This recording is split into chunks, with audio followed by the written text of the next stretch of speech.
Welcome to the Personal Brain Trainer Podcast. I'm Dr. Erica Warren.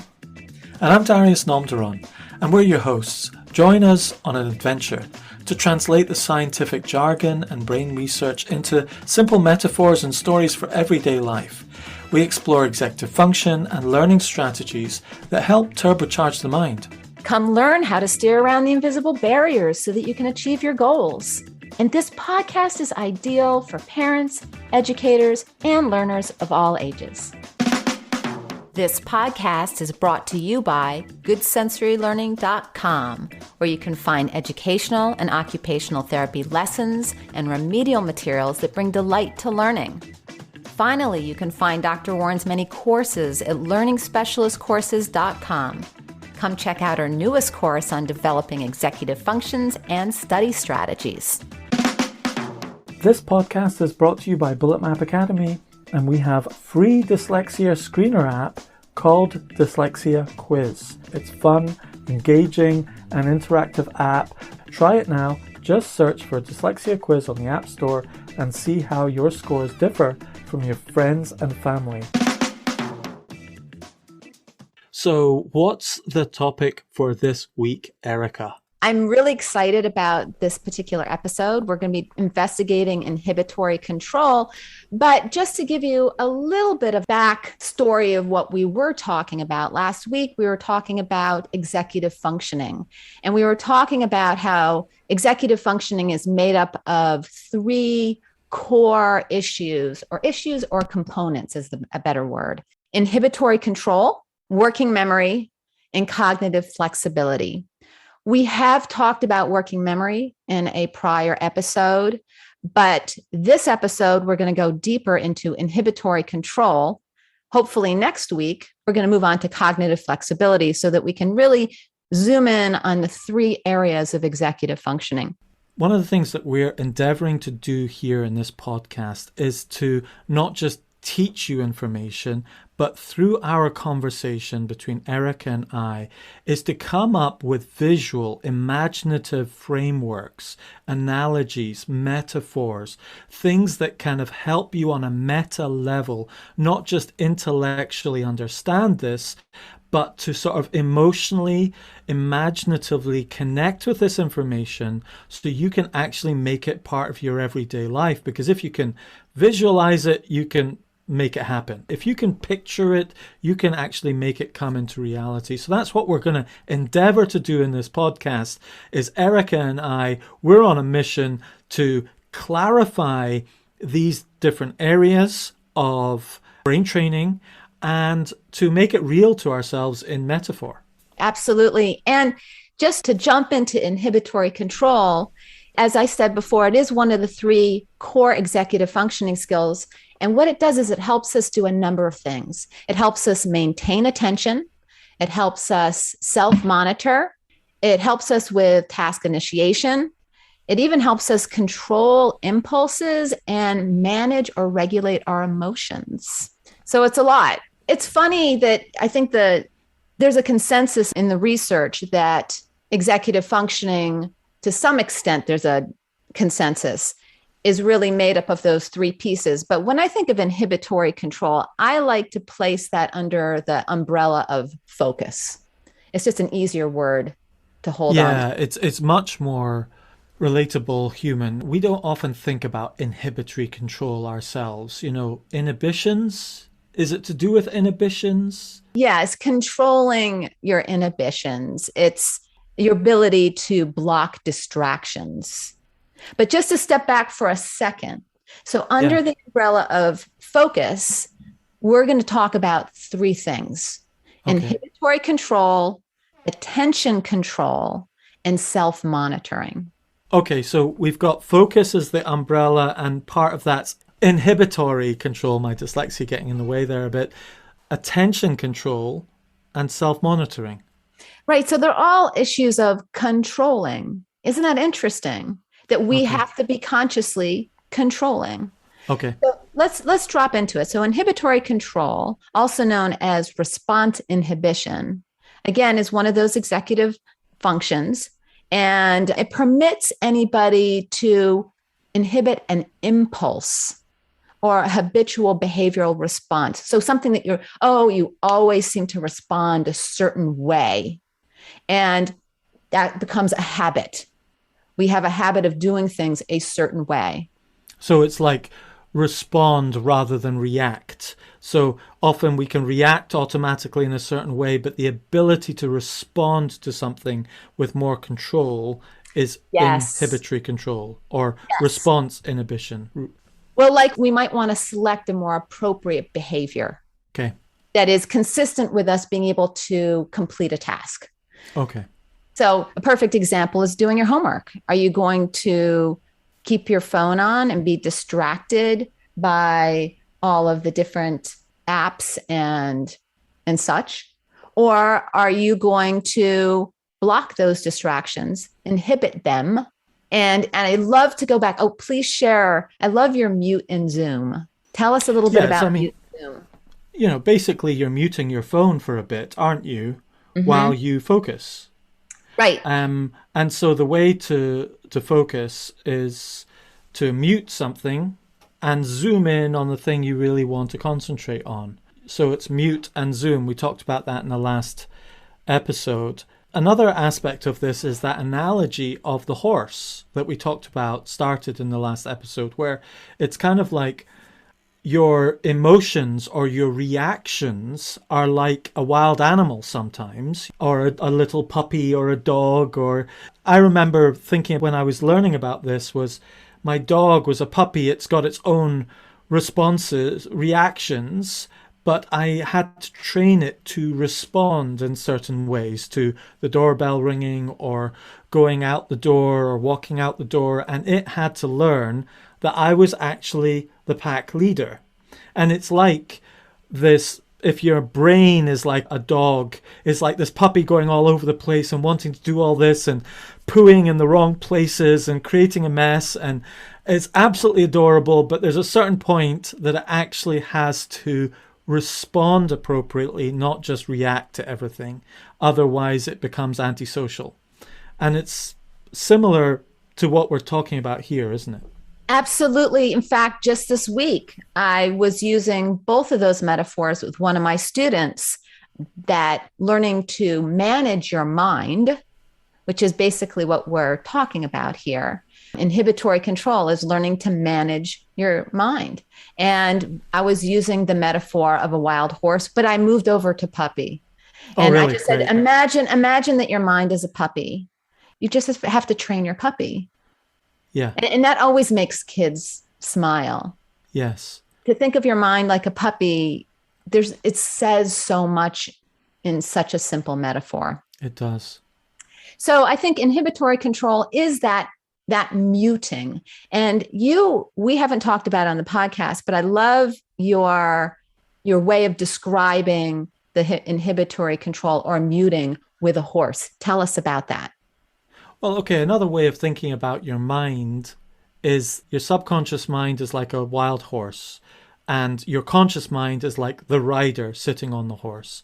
And at some point, you need to exercise your will to direct that horse, okay? And you can use your reins to direct it, but you can also put some blinkers on the horse.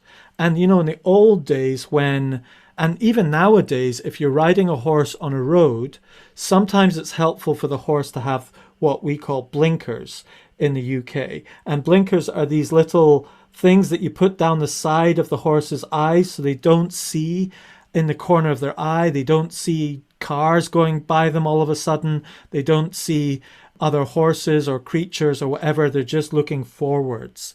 And so you physically block out, You're what blocking they out the see. peripheral vision. The distractions Right. that can cause anxiety or distractions, etc. So that's a way of muting or inhibiting what you're seeing or experiencing so that you physically stay focused.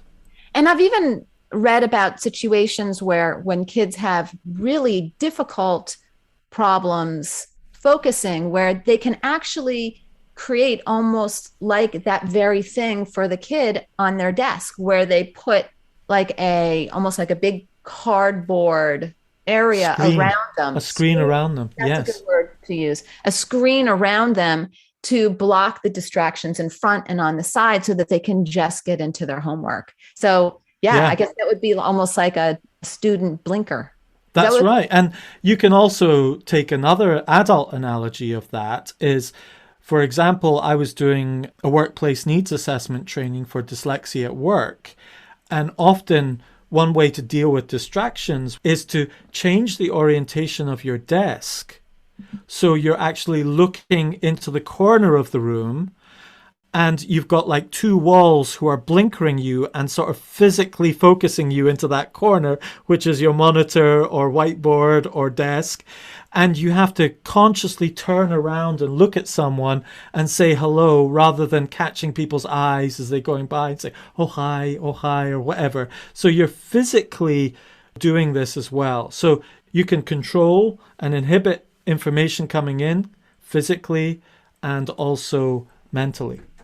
Well, the interesting thing about that is that you have to be a little bit careful about blocking yourself in a dark corner because that's not great for cognition. No. One thing that I have, which is absolutely perfect where I'm sitting right now, is I have a big half moon window right above my desk, but I Yeah. can't see what's going on below. I can only look up into the tree. Oh, I'm And the same. I'm the same. I have a Velux window directly above my desk in front of me, and all I can see is the sky. I don't see people walking by or anything like that.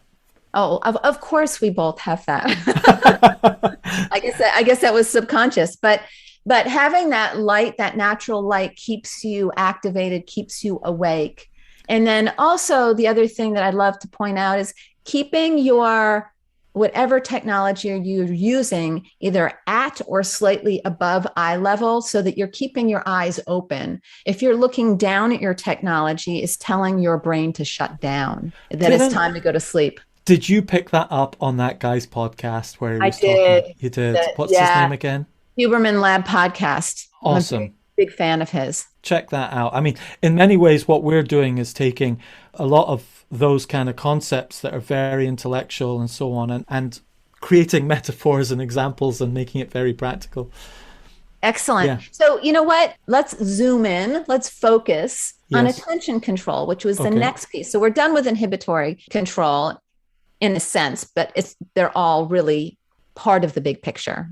So, attention control is really the ability to choose what to focus your attention on and then tune out distractions.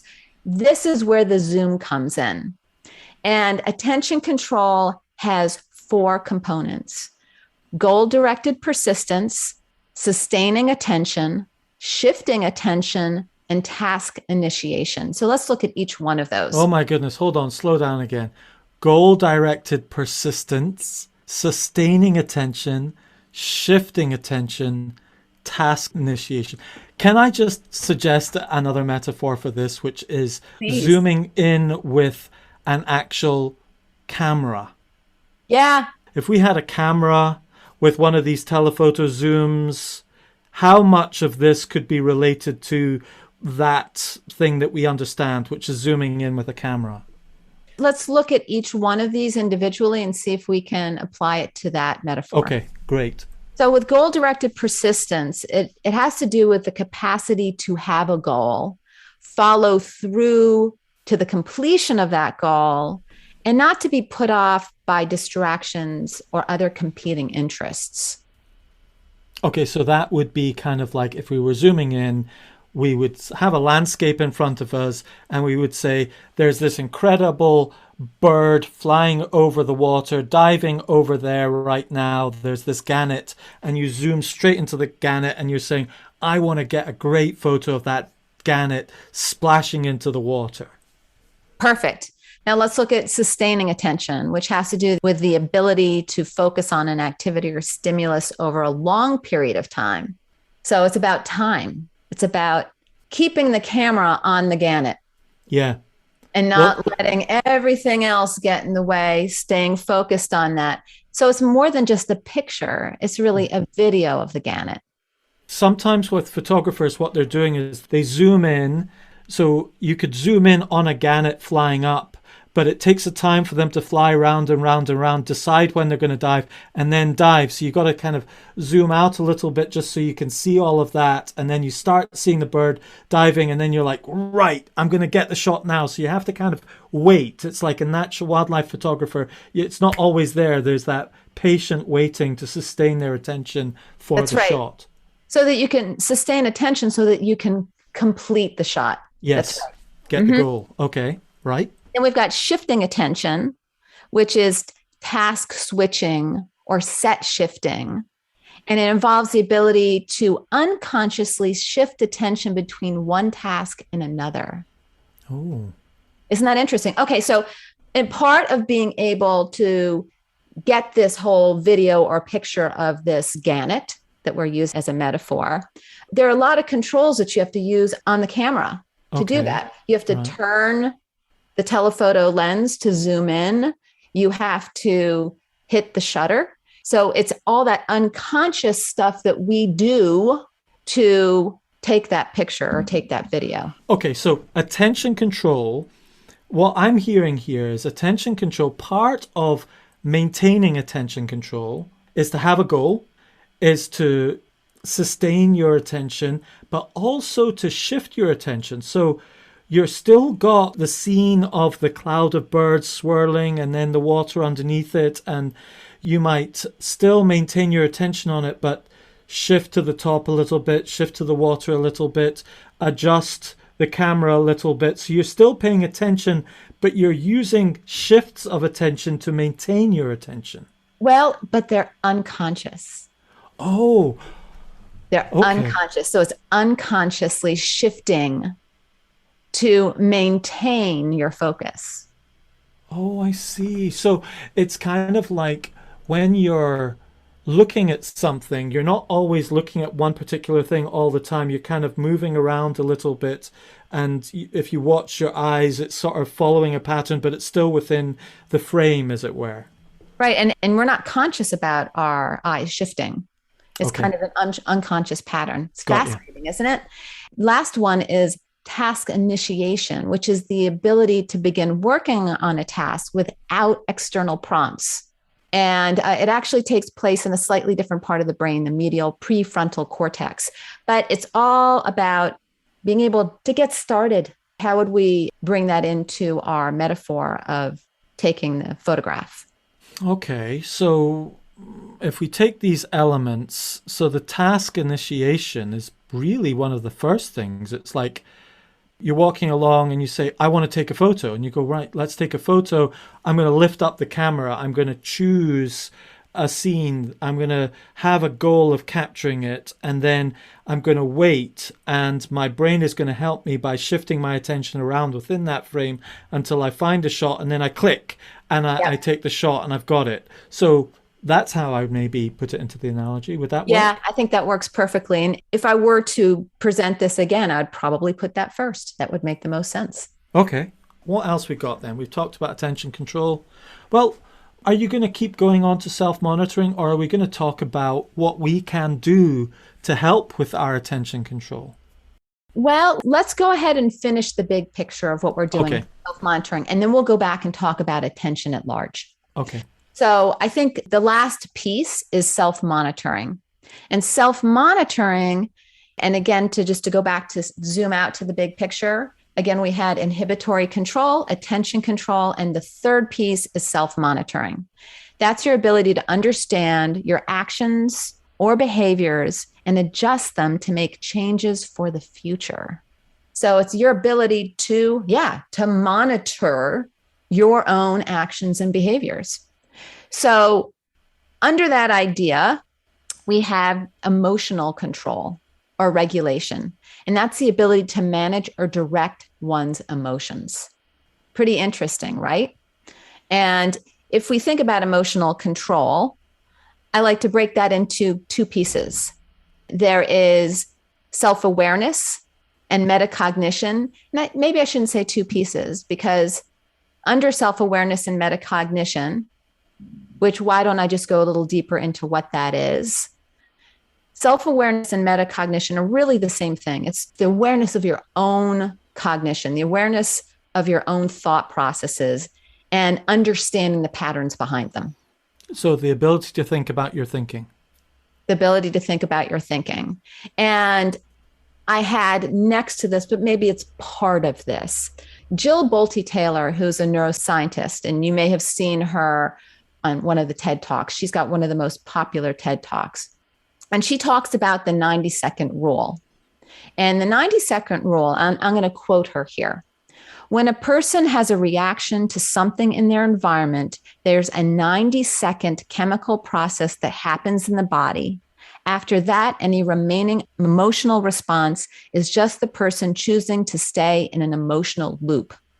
So this is really interesting. So basically, what she's saying is that when it comes to emotions, they really only last 90 seconds. So if you're feeling angry, you're feeling dysregulated, you're feeling happy, any kind of emotion is a chemical reaction in your body, and it only lasts 90 seconds unless you choose to create a story or to keep it alive. So now we probably want to keep alive our positive emotions, but we don't want to keep alive our negative emotions. So if you're angry about something, you don't have to be angry more than 90 seconds. Unfortunately, many of us choose to stay in those negative emotions because we tell a story and we keep it alive. So does it work like this? So let's say something happens to me, I get angry, and for 90 seconds I have the angry chemicals going through my body, giving me those physical, neurological, angry emotions.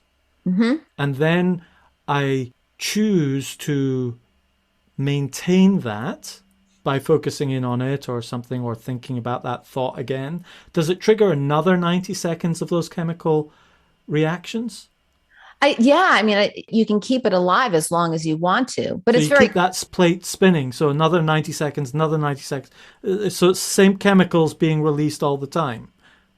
yeah, I believe so. The idea is that if you want to have more emotional control and regulate your emotions, every time something happens, you got to wait about 90 seconds. And if you really don't want to stay in that emotion, then you can let it go.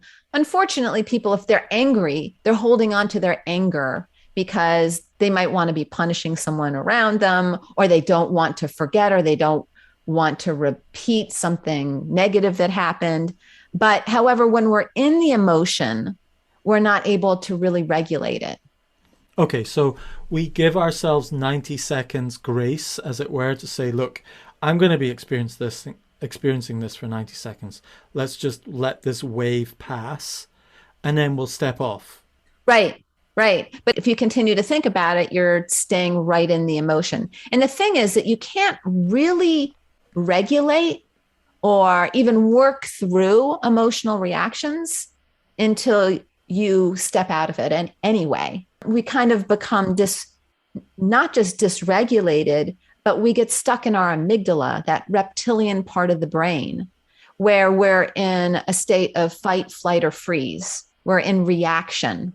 We're not able to be consciously analytical about a situation, to be able to move through it with any grace. As long as we stay in that emotion, and that particularly negative emotion, then we're more likely to kind of have a reptilian response. Got right? you. Yeah, so basically what you're saying is without executive function, we end up having this reptilian response, or reaction to be precise. We're just reacting all the time. And you can focus it into inhibitory control, Yeah. because we're really under that umbrella now. So yes, self-monitoring or emotional control or regulation is all under executive functioning. But if you really want to zoom in, it's under inhibitory control. And if you want to zoom in even more, it's under self-monitoring. Okay, so self-monitoring, what I've got as a takeaway here, correct me if I'm wrong, is I'm monitoring my emotions. I'm aware of them, or trying to be aware of them. This 90-second rule gives me an extra nugget, which is, oh my goodness, I'm feeling really angry right now. And so I say to myself, I know this is going to take 90 seconds to fade away. I'm going to give myself those 90 seconds, start counting, sort of thing. It's like counting to 10, as it were. And then once it's passed, it's like, right, what I'm going to choose now. So Right. it's like you don't have complete control immediately all the time, but you do know when you have the awareness that you're experiencing something, and then you know when it's time to intervene. It's like the puppy, It because can be. because when I was training my dog, when the puppy is sniffing something outside, it's really hard to get it to come and recall. And so sometimes you have to wait until a certain loop is over. And so the puppy does a sniff, and they maybe sniff for about 15 seconds, 20 seconds, 30 seconds, and they've done their sniff, and then they have another wee look around. And then you, as an owner, see that moment of disconnection from that obsession with the smell, and you say, Sam, and you get their attention. But if it's in the middle of the sniff, as it were, you don't get their attention, and you just end up going Sam, Sam, Sam, Sam, Sam, and wondering what's going on. So in a way, this 90-second rule is also applicable to us, and you can get our attention to say, hey, Darius, remember, time to break out of this. You've had your sniff. There are a couple other nice metaphors for this and I'm sure this will trigger something in you too. You can think of it as clouds. It's a cloud that's passing. Now, the clouds are always passing, and we can just observe it. So we can observe our emotions. Okay. We don't have to be our emotions, and just let them pass. The other analogy that I've observed before, also by other people, is thinking of it as traffic. And you're sitting on the side of the road and you're observing, think of the traffic as your emotions. And you can observe the emotions passing by. You don't have to run out into the traffic. Okay. You can just sit and observe them. If you run out into the traffic, then that's going to take a lot of time, and you could get injured, and other people could get injured too. But if you stay on the side of the road and you just observe, or you just lay on your back and observe the clouds, just let them pass by, let those emotions pass by, observe them for what they are, but you don't necessarily have to react, because usually the wrong time to react is when you're deeply in a negative emotion anyway, because you could be triggered in a way where you're going to react in a kind of a non-rational way. Okay. You want to be able to rationalize before you react. Fantastic.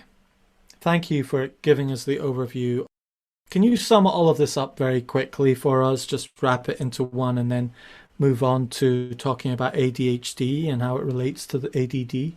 Yeah, I thought we'd go a little bit into that, because whenever you think about that umbrella of focus, and we're thinking about inhibitory control, attention, self-monitoring, how could we not mention ADHD or attention deficit or attention issues?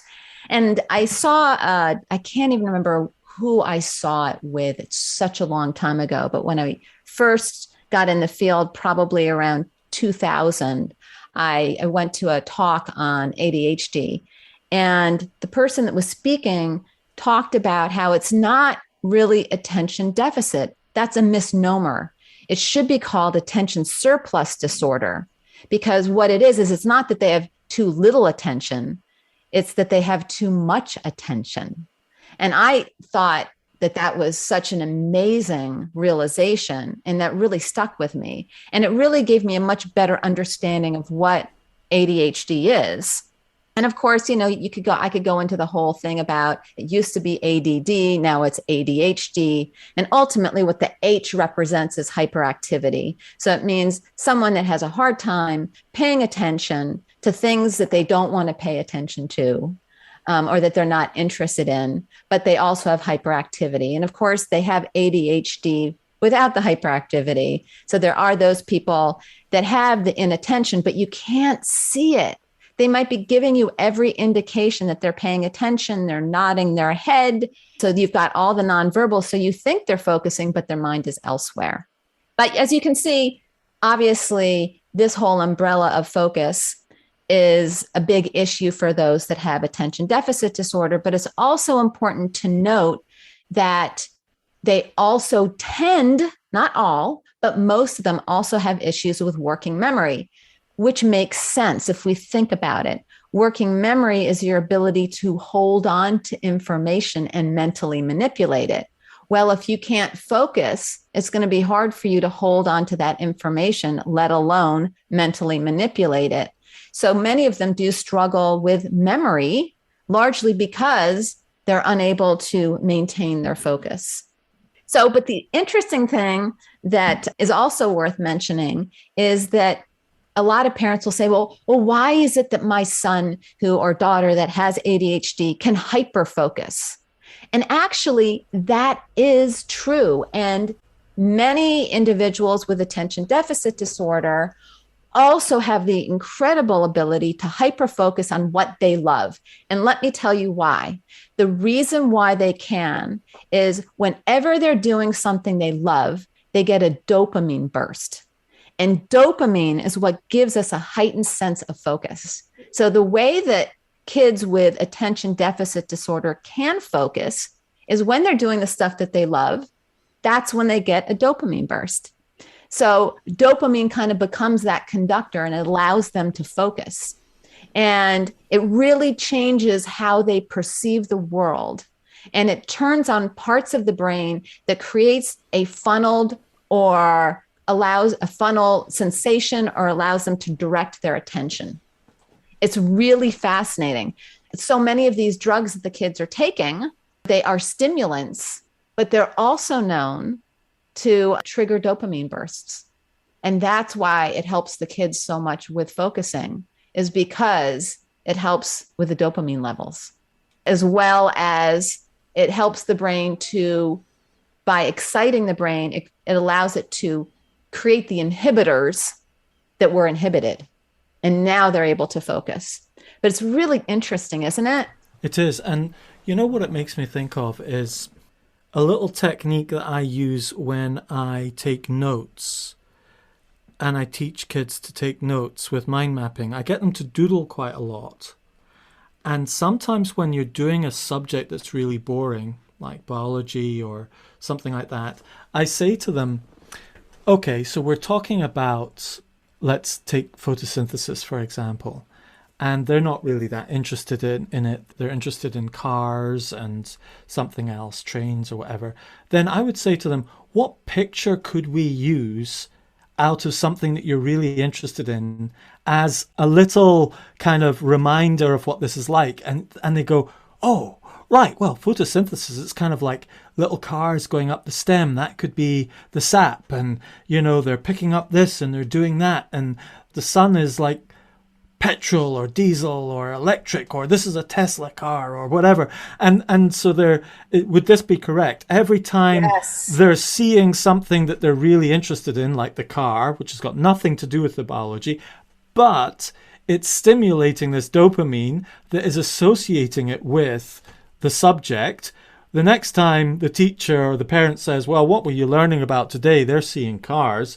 And they go, oh, well, yeah, actually, we were learning about biology, Mum, and photosynthesis and so on. And she's, oh, well done, Darius. That's great. And inside, you're thinking about the cars. And outside, you're talking about the photosynthesis. Absolutely. I think that is absolutely a beautiful way of putting it all together. And I use that all the time. I ask my students that have shut down, whether it's handwriting or reading or math, oh, what do you love? And then we bring, if it's a character like Pokemon, we bring the character into all the lessons. If it's a passion, like cooking, then we bring that in. We're using metaphors. What are we doing in this podcast? Yes. We are creating metaphors so people can have those little dopamine bursts and they can relate to it. That's right. Or come up with your own metaphor. That's right. Using your own passions, but letting kids come up with their own metaphor that they can tie into whatever the sequence is that they're having to learn. Well, how could we say that this is like something that you love? That Yeah, that's a beautiful way of helping those kids. But also just to share with you, whenever I have a student that has any type of attentional problem, whether they have a clinical level of ADHD or maybe I can just observe that it's something that's going on and they may have never been tested, I often will call them chief. And I'll call them chief enough that they'll look at me and say, well, why are you calling me a chief? And I'll say, well, because you would be the chief if we were in an American Indian culture. And they kind of look at me and I'll say, well, I can see that what you're able to do is you're able to focus on a lot more things than I'm able to focus on.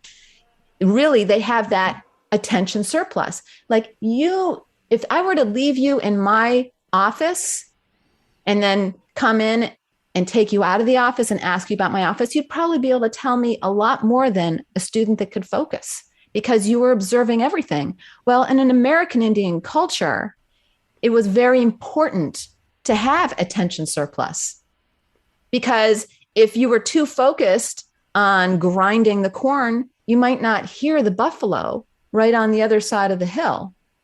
And so I tell these students, I'm like, my gosh, so if you're in an American Indian culture, you would be the chief. So you see, I'm very much of a social constructivist, that I believe that things like dyslexia and ADHD are socially constructed disabilities. We're calling them disabled because they don't fit the mold of our culture, whereas they would likely fit the mold of many other cultures. It just doesn't fit ours. And we have to give them, quote, a disability in order for them to get services so that we can give them what they need. It's kind of interesting, right? Fantastic, Erica. That's just a great place to end the podcast, I'd say. What have we got in store for the next episode? What should we think about next? Well, why don't we go into the third piece of executive functioning, which will be going into cognitive flexibility. Ooh, okay. Cognitive flexibility next. Okay. There's lots of threes going on here. So we've got... We had executive function splitting into three, and then we've got working memory, inhibitory control, which then broke into three. I know, it's kind of interesting, isn't it? Well, we'll have to go into cognitive flexibility and see what number we break into. What three things cognitive flexibility can break down into. Erica, thanks you very much. See you next week. Sounds good. See ya. Thank you for joining our conversation here at the Personal Brain Trainer podcast. This is Dr. Erica Warren. And Darius Nomduron. Check out the show notes for links to resources mentioned in the podcast. And please leave us a review and share us on social media. Until next time, bye. Bye.